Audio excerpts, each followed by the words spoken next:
Ready to move in premium triplex villas at Kollur APR Projects.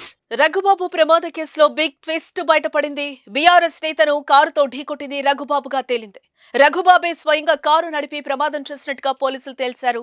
ఈ మేరకు ఎఫ్ఐఆర్లో రఘుబాబుని నిందితుడిగా పేర్కొన్నారు. ప్రమాద సమయంలో సుమారు 120 కిలోమీటర్ల వేగంతో కారు నడుపుతున్నట్లుగా తెలుస్తోంది. ఆయన మద్యం మత్తులో ఉన్నాడా లేదా అనే కోణంలో కూడా పోలీసులు దర్యాప్తు చేస్తున్నారు.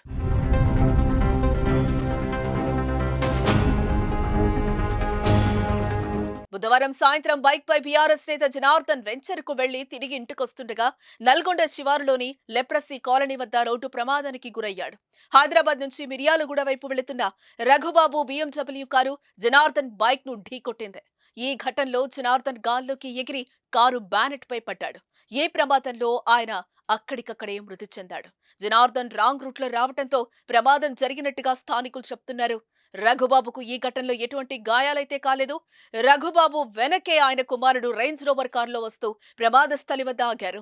ఆ రేంజ్ రోవర్ లోనే రఘుబాబును పోలీసులు ఎక్కించి స్టేషన్ కు తీసుకెళ్లారు. అయితే మొదట రఘుబాబు డ్రైవర్ కారు నడిపినట్లుగా ప్రచారం జరిగింది. కానీ ప్రమాద సమయంలో రఘుబాబే కారు నడిపినట్లుగా తెలుస్తోంది. ప్రమాదం తర్వాత ఆయన భయపడినట్టుగా వైరల్ అయిన వీడియో ద్వారా తెలుస్తోంది.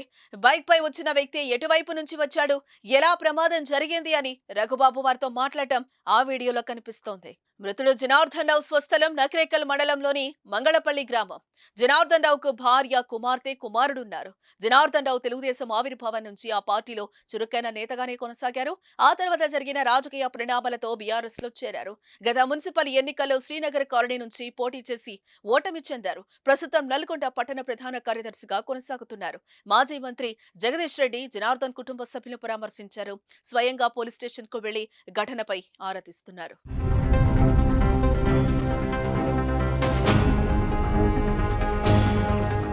సుమన్ టీవీలో మీ పర్సనల్ అండ్ బిజినెస్ ప్రమోషన్స్ కోసం కింది నెంబర్కి కాంటాక్ట్ చేయండి.